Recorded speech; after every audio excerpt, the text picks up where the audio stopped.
육두구. 한 알의 향이 바꾼 세계. 육두구는 늘 조금만 쓰입니다.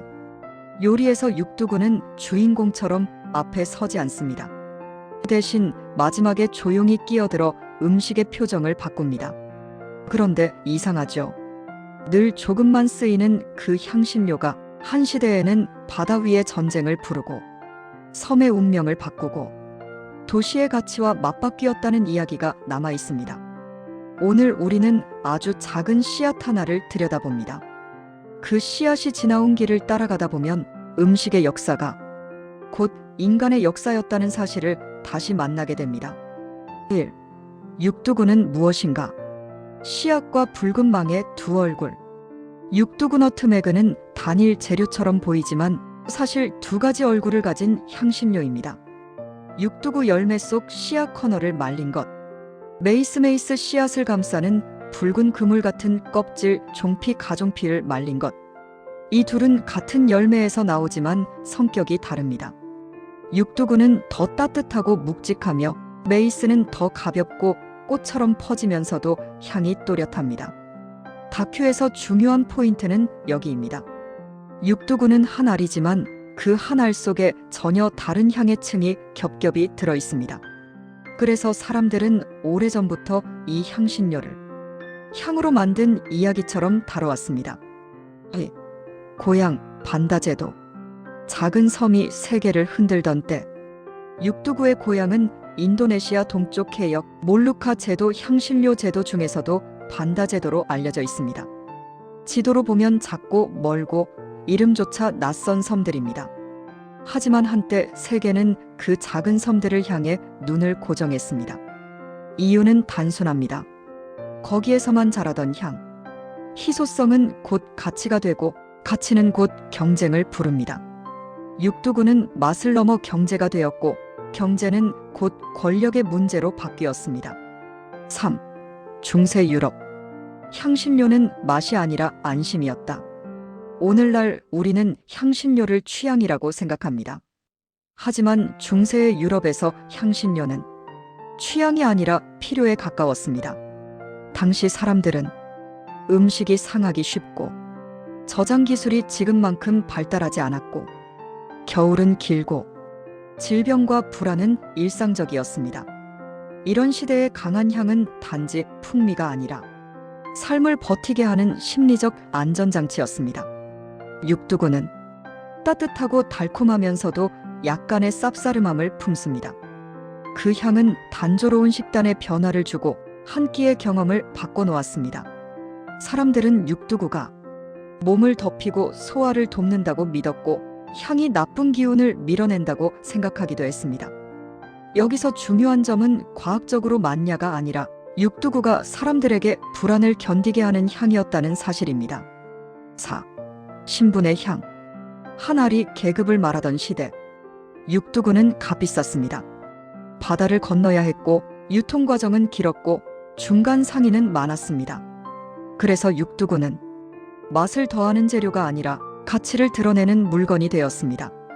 귀족의 식탁에서 향신료는 사치품이자 언어였습니다. 육두구를 갈아 넣는 행위는 우리는 가진 자다라는 선언처럼 보이기도 했습니다.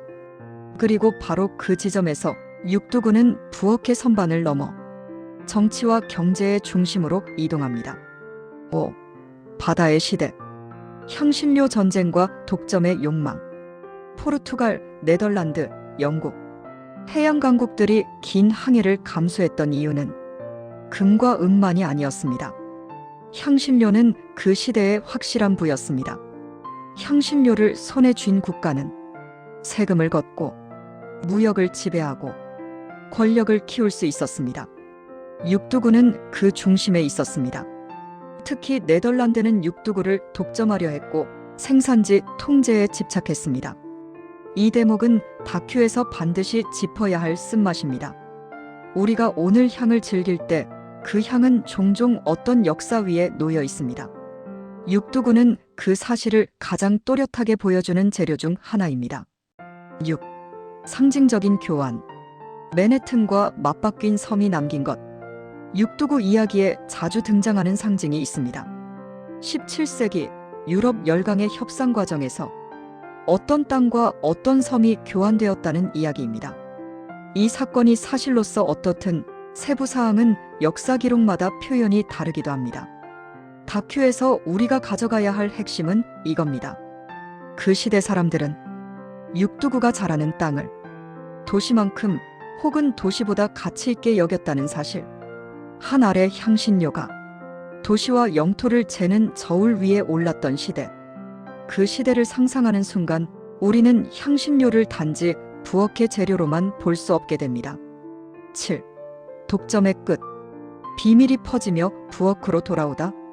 어떤 독점도 영원하지 않습니다. 씨앗은 옮겨지고 재배는 확산되고 가격은 내려갑니다. 육두구는 그렇게 전쟁과 독점의 중심에서 점차 보통의 삶 속으로 이동합니다. 하지만 이것은 몰락이 아닙니다. 오히려 육두구는 새로운 역할을 얻습니다.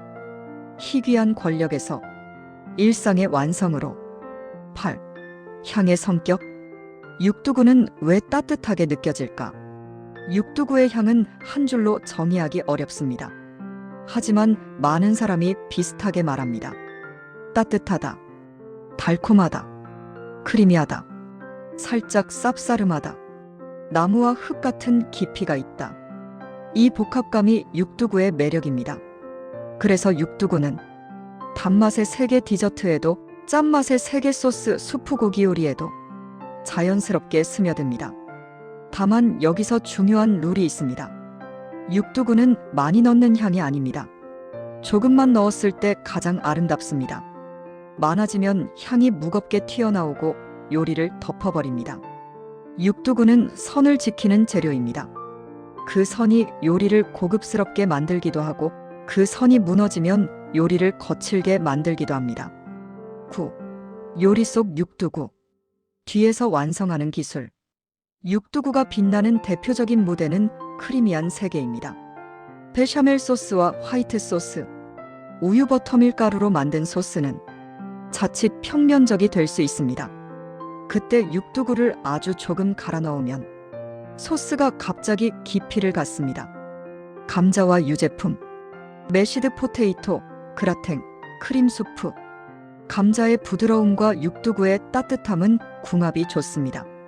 육두구는 감자의 단맛을 끌어올리면서도 느끼함을 무겁지 않게 정돈해줍니다. 고기 요리와 소시지 문화. 유럽의 전통 소시지, 미트볼, 파테 같은 요리에서 육두구는 향의 뼈대를 잡는 역할을 합니다. 고기의 향을 정리하고 기름진 질감을 마감합니다. 디저트와 음료. 에그노그, 푸딩, 쿠키, 케이크, 라떼. 달콤한 세계에서 육두구는 계피와 비슷한 듯 다르면서 더 크리미하고 둥근 느낌을 줍니다. 10. 구매와 보관. 통째로 사서 갈아 쓰는 이유. 육두구는 가루로도 많이 팔지만 가능하면 통육두구를 추천하는 이유가 있습니다. 향이 오래 간직됩니다. 필요할 때 바로 갈아 쓰면 향이 선명합니다. 과하게 넣을 위험이 줄어듭니다. 조절이 쉬움. 보관 팁. 통육두구 밀폐 서늘한 곳. 가루 개봉 후 향이 빨리 날아가므로 빠른 소진. 그리고 꼭 기억할 점 하나. 육두구는 조금이 가장 좋습니다. 요리 한 번에 한두 번 살짝이 충분한 경우가 많습니다. 11. 한국의 주방에서 육두구는 어디에 어울릴까? 크림파스타 로제 마무리로 아주 조금. 감자 수프, 옥수수 수프 크리미함 강화. 계란찜 부드러운 버전 실험적으로 정말 소량. 돈가스 소스가 아니라 돈가스의 크림 화이트 소스 계열 향의 결맞음. 라떼 핫초코 계피 대신 육두구로 다른 겨울 만들기. 여기서 중요한 건 정통 요리만이 아니라 한국식 일상 메뉴로 연결하는 감각입니다. 육두구는 낯선 재료처럼 보이지만 사실 이미 많은 크림 요리 속에 조용히 자리 잡을 수 있는 향입니다. 12. 오늘의 결론. 작은 씨앗이 남긴 큰 흔적. 육두구는 한때 세계를 흔들었습니다. 희소성이 욕망을 만들고 욕망은 바다를 움직였고 바다는 사람을 바꿨습니다. 지금 육두구는 전쟁의 중심이 아니라 부엌의 선반 위에 놓여 있습니다. 하지만 향을 맡는 순간 우리는 그 시간의 흔적을 느낄 수 있습니다. 작은 씨앗 하나가 얼마나 큰 이야기를 품을 수 있는지 육두구는 말하지 않습니다. 그저 향으로 기억을 남깁니다. 오늘의 이야기가 좋으셨다면 다음 여정에서도 다시 만나 뵙기를 바랍니다.